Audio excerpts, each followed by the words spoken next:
Welcome to this episode of Midlife Men. Thank you for joining me today. I'm really excited because we have Octavian back with us.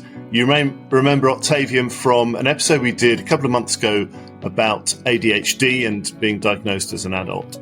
Still remains one of the highest downloaded episodes that we've done. So Octavian, welcome back. Philip, I can't thank you enough for having me on the show again.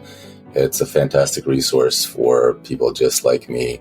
And just to reiterate for folks who haven't listened to that episode about ADHD, my name is Octavian Constantinescu. I'm a business consultant from Ontario, Canada, and I just turned 40 like 2 weeks ago, October 25th. Happy birthday.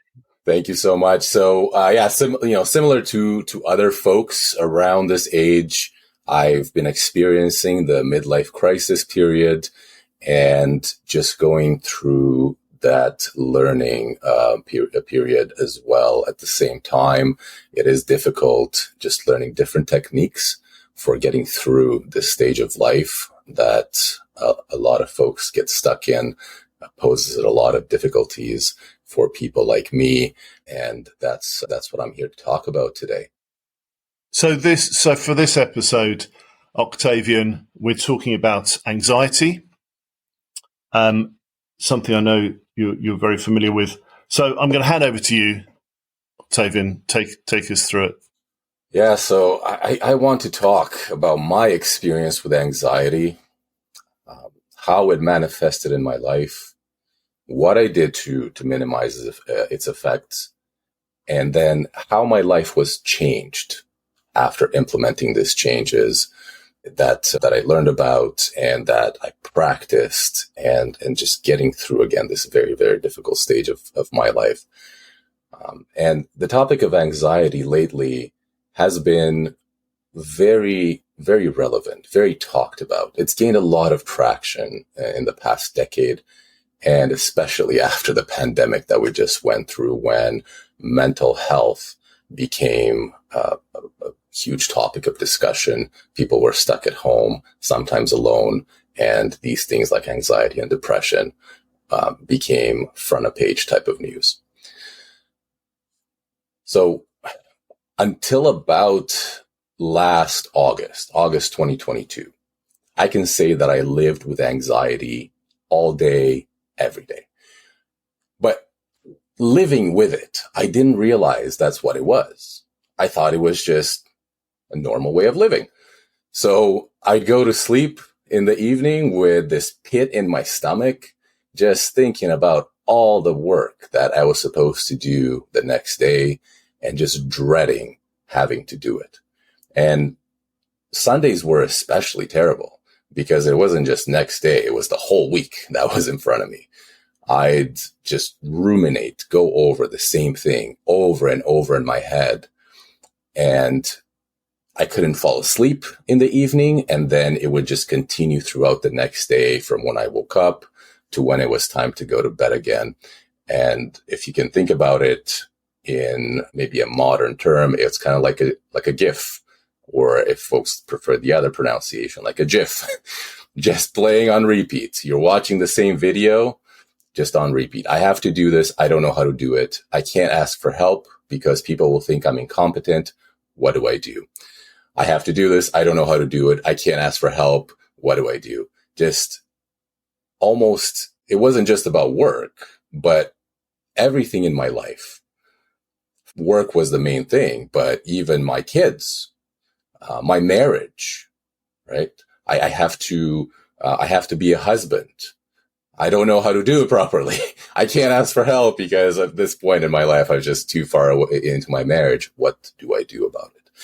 I don't know I have to be a parent. I don't know how to be a great parent. I can't ask for help because people will think I'm incompetent. What do I do? Everything, just over and over in my head, playing over and over.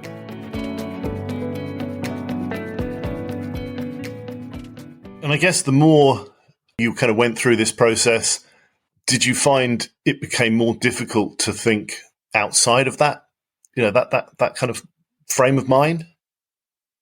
Yeah, it's thinking back at it, Like I said, it just felt like a normal way of living. I thought, well, everybody goes through this. It's normal. It felt like I was stuck in my own mind. It felt like I was in a snowstorm and my wheels were just spinning.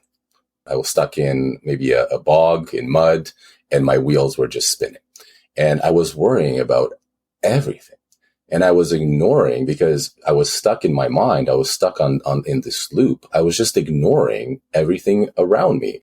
I saw them as baggage, as burdens. It's using the snowstorm or the mud analogy.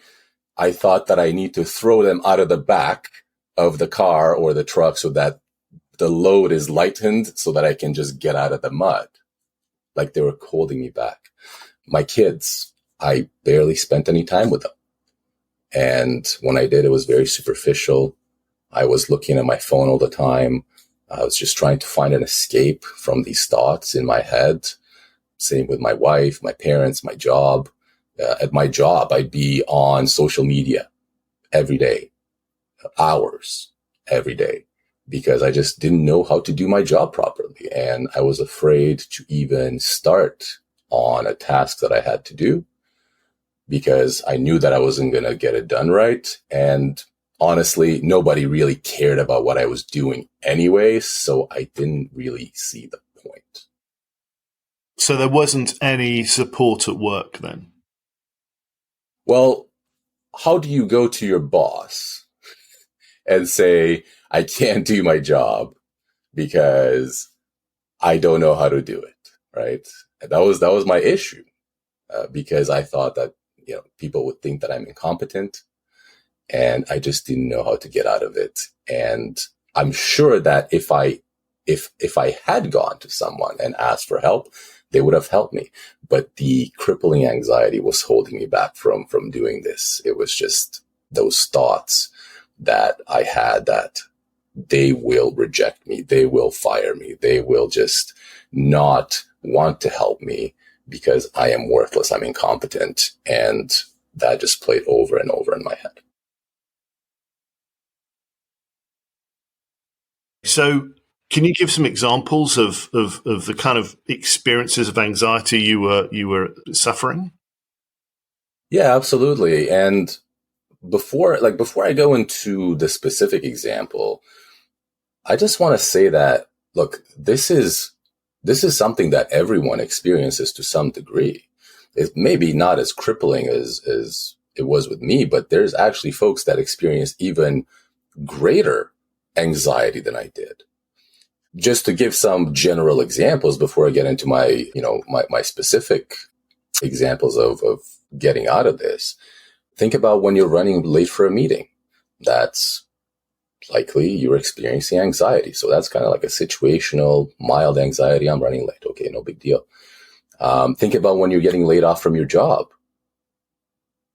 You're probably going to experience anxiety until you get the next job. It's a bit longer term, a bit more severe because you don't know how you're going to make rent. It can be something that's a phobia. And it's debilitating. Like you avoid going outside because you're afraid you're going to have a panic attack. That's agoraphobia. In my case, it was just a day-to-day reality, right? It's that GIF playing over in my mind, an annoying song that's stuck in your mind, or it's stuck on repeat on the stereo. You can't turn it off. And I've been fired, right? Because I couldn't get my job done right. I've left jobs because I felt like I couldn't get it done right. I've spent about a year unemployed, lost friendships because from a personal level, I thought that people wouldn't want to talk to me. So I never messaged them. That's again, anxiety. It gave me a fear that the other person wouldn't want to talk to me. So I just didn't do it. And then the ADHD just like supercharged the anxiety. What happens with ADHD is that you hyper focus, and it can be a superpower or it can be a detriment. So I was hyper focused on these things that I was anxious about.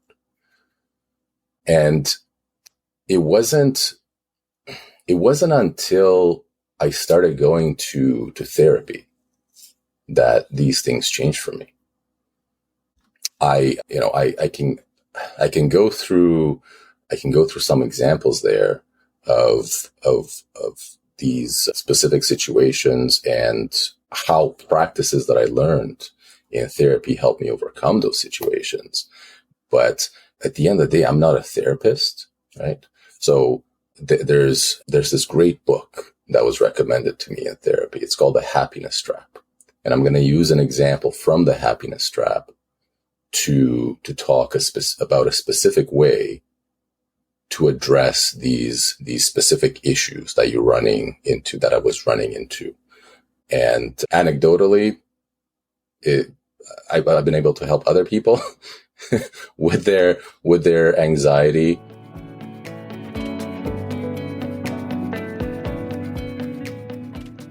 I had this job that I loved.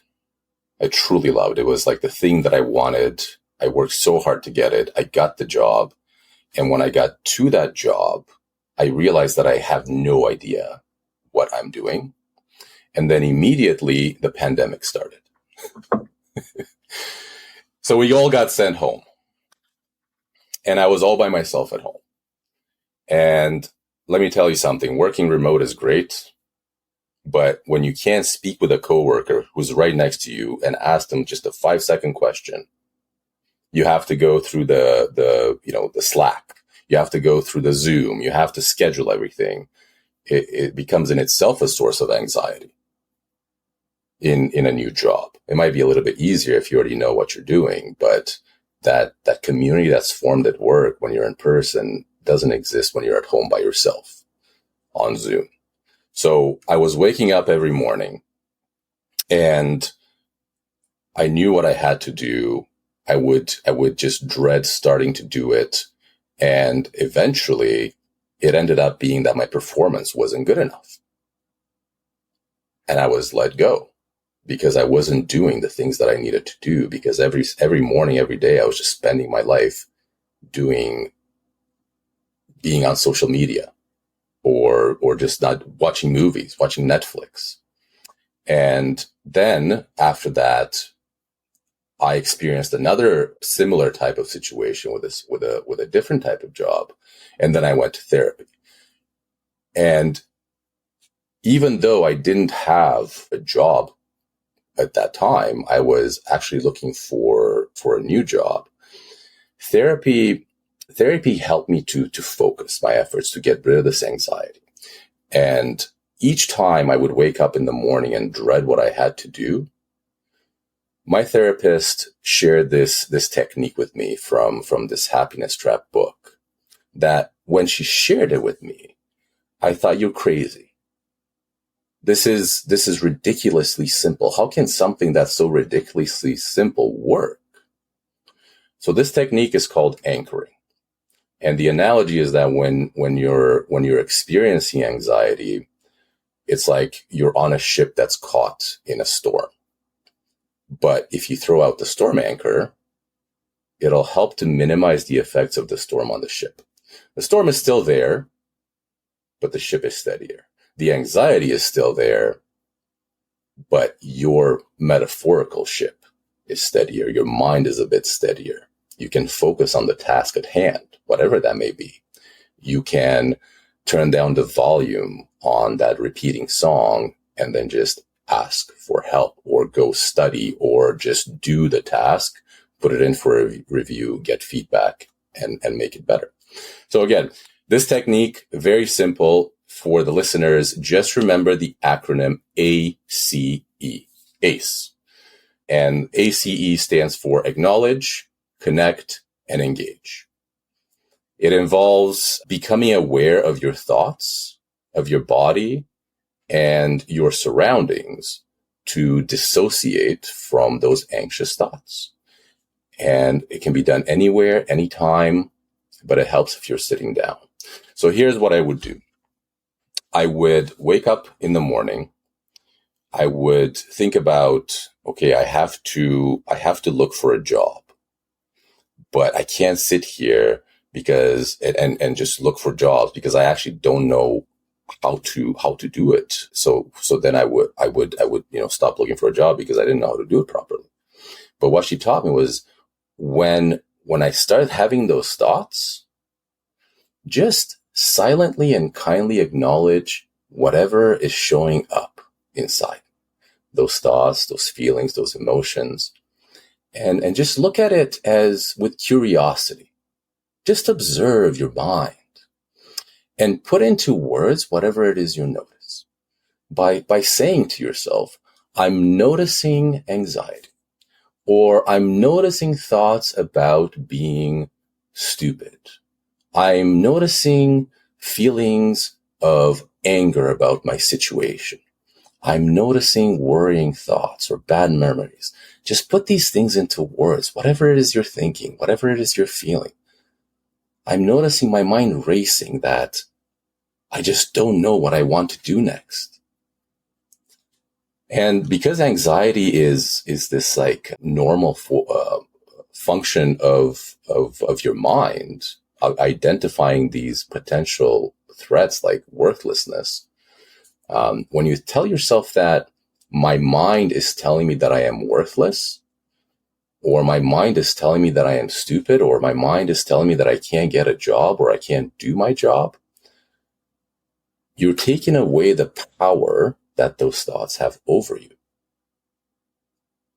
And at the same time, you have to thank your mind for trying to protect you, because that's all it's trying to do. It's trying to keep you safe. It's trying to keep you away from failure. So if your racing thoughts are about being worthless, acknowledge those thoughts and say, my mind is telling me that I am worthless. Thank you, mind, for trying to protect me from failure. And that's the acknowledge part of ACE. That's the first part. Now, after you've acknowledged your thoughts, whatever it is that's bothering you, that's creating this situation, then move to your body, connect with your body. The connect part of ACE. This is physical. You can touch your fingers together, press one into another with a bit of force, but you have to focus on those feelings. Right? You're going from the mind to the body, and just focus on physical feelings. Feel your muscles contracting. Focus on how they feel. If you can't use your hands or feet if you're driving, just push your lips together and focus on that pressure between your lips. Clench your jaw. Focus on the sensation in your teeth and in your jaw muscles. Take deep breath. How does the air feel in your lungs? That's the connect part of ACE. And then engage. After you've acknowledged your thoughts, connected with your body, become aware of your surroundings. What can you see? What can you hear? What can you feel? And the point is that you're not trying to turn away from what's happening inside. You're not trying to escape it. You're not trying to avoid it or distract yourself. This is really mindfulness. The aim is to just remain aware of your thoughts and feelings, acknowledge their presence, and connect with your body, with your environment, and expand your focus, and just become aware of what's happening so that you break that loop. Because once you break that loop, once you go through acknowledge, connect, and engage, you can then just go back to whatever it is you're doing. You can give your full attention to the task at hand. You have been able to break the cycle, stop the GIF, turn down the volume to close to zero on that annoying song, and just be able to focus on whatever it is you're doing. So whenever I went through this process in whatever I was feeling, whether it was because I was looking for a job, whether it was because I had an interview and I just couldn't prepare for it because the anxiety was keeping me from preparing for it, whether it is I had started a new job, and again, it was a matter of focusing on what I had to do, even though I didn't know how to do it properly. Whether it was with my kids, I was hanging out with my kids and I noticed that I wasn't giving them my full attention. Whether it was that I was having a conversation with my wife and I noticed that I wasn't giving her my full attention, I would just go through this exercise and I noticed that I could do it anywhere. And it's so simple. But you're able to then just focus on the task at hand and do it. So as you said, this is something that anyone can do. So people listening thinking, well, I'm going to try this, when I feel anxious, how long should you do this for? I'm sure there's no particular answer, but how, in a practical situation, how long would you spend going through this process in order for you to feel less anxious? Well, it sounds like this is going to take forever, and I don't have time to do this because I got stuff to do. It takes less than a minute. And once you get used to it, you can shorten it. You can take the shortcut, and it can be even 10 seconds. My mind is telling me that I am worthless. Thank you, mind, for trying to protect me. And then as you do that, you start touching your fingers. It can just be as simple as just touching your fingers together, pressing them together. And then look around you. What do I see? I see a light. I see my monitor. What do I hear? I hear my furnace. I hear my dog barking. I feel my butt on the chair. And then just get back to it. It's like 10, 20 seconds max. Really. You can do it when you're driving. You can do it as you're sitting in the waiting room right before a doctor appointment that you feel anxious about, that they might find something that's wrong. You can do it as you're having a conversation with a friend or a partner without them even noticing that you're doing it, because it's all happening in your mind. You can do it really in any situation. And once you get the hang of it, it's like 10, 20 seconds max. It's not a burden at all. And it helps you to focus on what it is that you're doing. So this is like a kind of course correct in 20 seconds max. And you can just feel, you can escape that GIF, that repeating GIF. You're dropping the anchor. You're stopping the GIF. You're turning down the volume, muting it. Exactly. It's just like almost instant. And I guess, you've got a lot of experience of doing this. I guess the more you do it, the more you find out what works for you and, how to apply it so that, it works for you. Exactly. And the best example there is the physical sensation, right? I like to touch my fingers together, just press them into one another. Somebody else might like to clench their jaws or press their lips together or whatever it is. You find what works for you once you start doing it. And then you just use that same practice when you're taking the shortcut to drop your anger. And are there other techniques you could use? Oh, absolutely. There's so many. There's so many. And what I mentioned earlier about the book, again, it's The Happiness Trap. It's written by Russ Harris. It has so many more techniques that you can employ in your daily life to reduce the noise. And whether you're reading this book on your own before you're seeing a therapist, or whether it is during an existing relationship with a therapist, an existing type of therapy type of situation, this book can be, the techniques that are shared by Russ Harris can be used in any type of situation, whether you're on your own, whether it's you're doing it as part of therapy, whether it is that you're thinking about therapy and you're wondering, well, what are they going to teach me? Is it just talking to someone? Therapy really is, yeah, you're talking to someone, but you have to put in the work. You have to put in the practice. And the happiness trap helps you understand, well, what is it that I'm practicing? What are these techniques? How difficult is it going to be? How much time do I have to dedicate to it?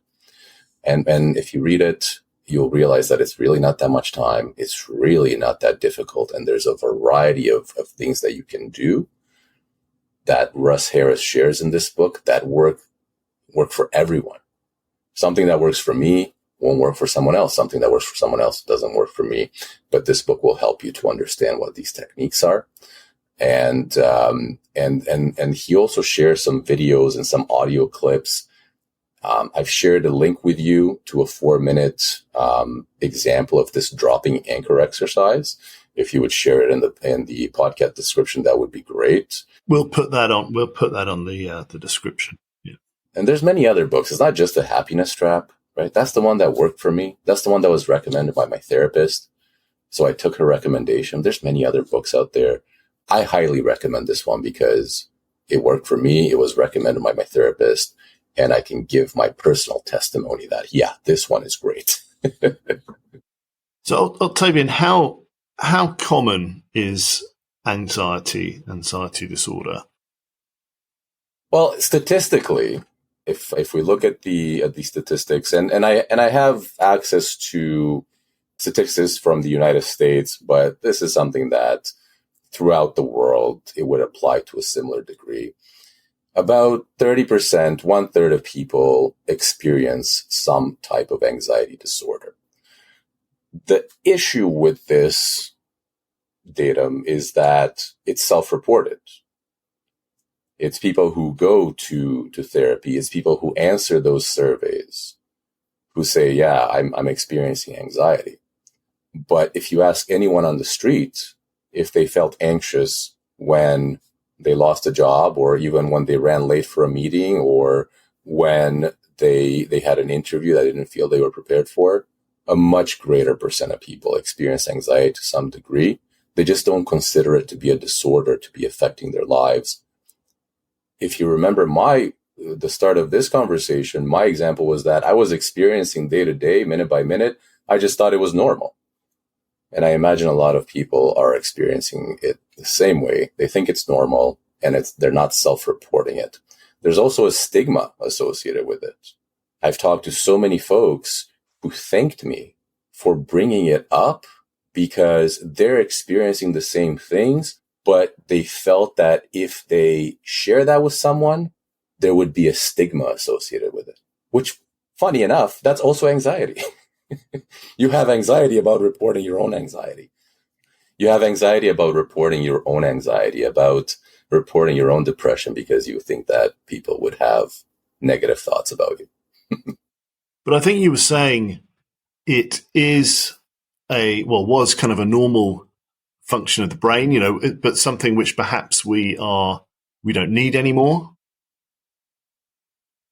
What I mean by saying that it's a normal function of the brain is that if you think about the history of humanity, if you think about how folks were living even a few hundred years ago, the main purpose of our minds was to guide us towards safety, to guide us towards shelter, towards food, towards a community that could keep us as individuals safe. So the brain is wired for survival.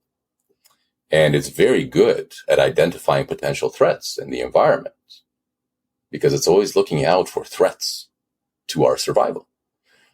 And it tends to overreact to these threats.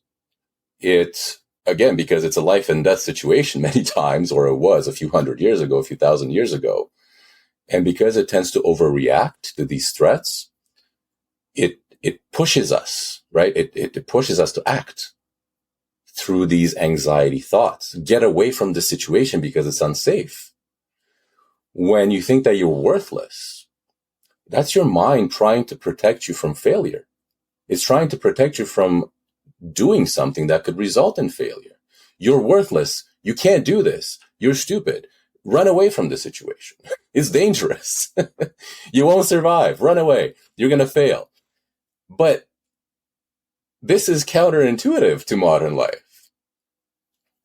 For the most part, we are safe in our homes. For the most part, we have enough food to eat. For the most part, we're part of a community that is not, people trying to kill us physically.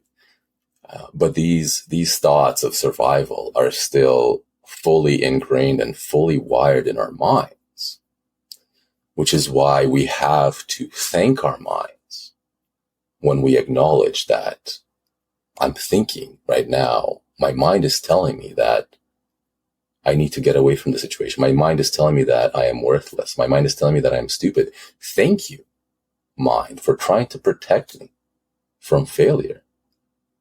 It's not something that you can change the wiring of your brain in a second.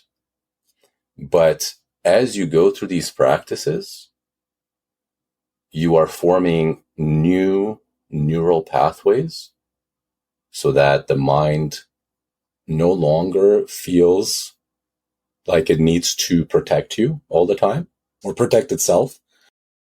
You're forming new neural pathways as you practice these things that you're going to learn in therapy or by reading these books.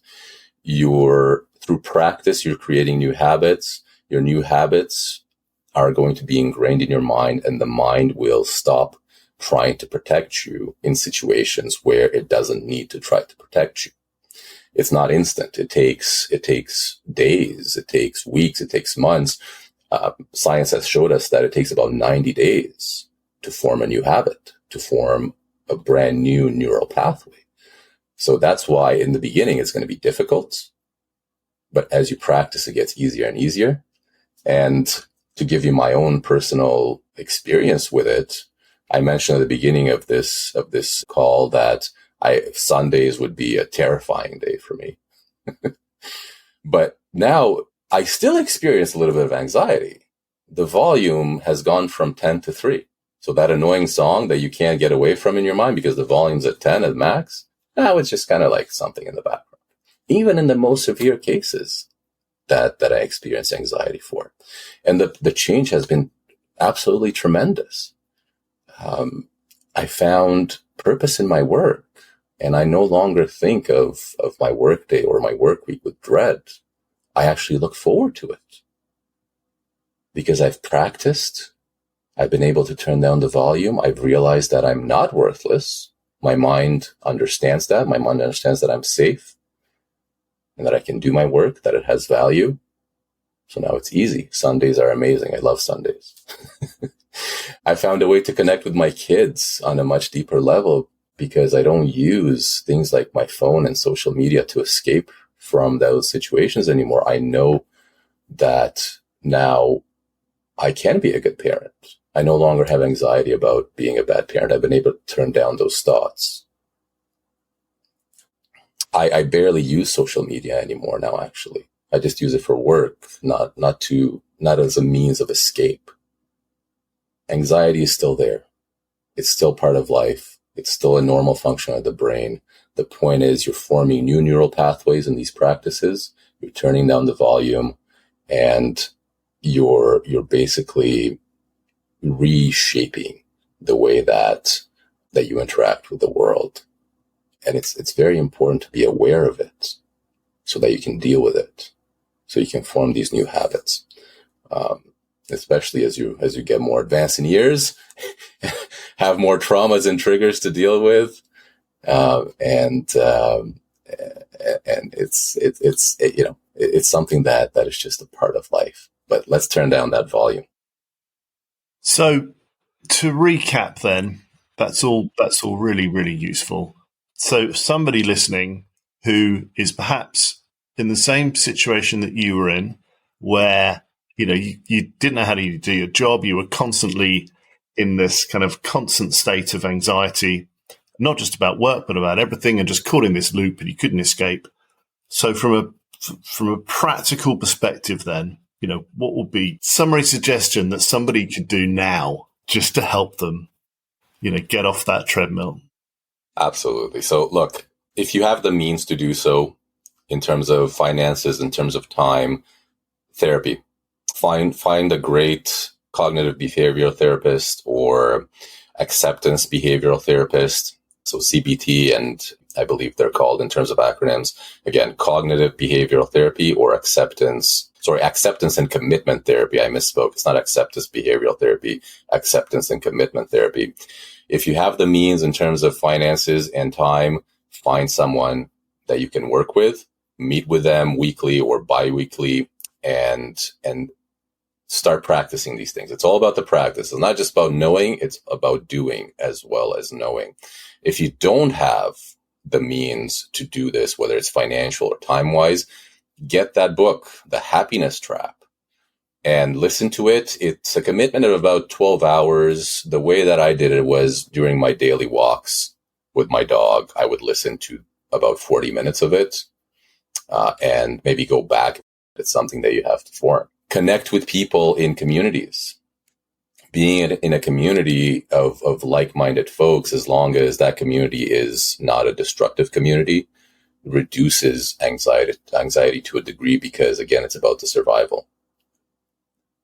But it won't help much more than just a small reduction unless you practice, unless you help your mind to create these habits of dropping the anchor, of connecting with your environment, of being mindful of how you're feeling, of what you're thinking, and being able to use that to focus on what you're doing, whether it's work or family or anything else. It's always about practice. Figure out what the practices are, spend the time and a little bit of money or a lot of money, whatever the case may be, but it has to be done. It won't come. It won't drop out of the sky for you right into your brain. You have to put in the time. And that's with the technique ACE: acknowledge, connect, and engage, which is something you can do sat at your desk right now. That's the simple one, right? Do it at your desk right now. That doesn't involve too much of a type of commitment. Doesn't involve any money commitment, but it does involve you doing something. And it does involve you being aware enough to do it different times of the day. In the beginning, I was doing this 10, 20 times a day. Now I might need to do it once, maybe. And I mean like once a week, not even once a day, because again, I was able to create that new neural pathway, that new habit. And it's become ingrained, more like a reflex. So I don't need to do the practice, but in the beginning, you have to do it. Brilliant. Thank you, Octavian. That's fantastic. Well, look, we really enjoyed having you on again. I know everything you've been saying is going to really resonate to a lot of people listening. And I know that you're open to talking to people about this. I'll share your LinkedIn profile on the site, if that's okay with you. Absolutely. I'm very happy to chat with anyone one-to-one, mostly to help them find resources, because again, I am not a therapist. And LinkedIn is the easiest way to connect with me. I'm on there for work, a few hours every day, and the link will be in the podcast description. You will share it there. Great. And we'll also put that link to the Russ Harris techniques.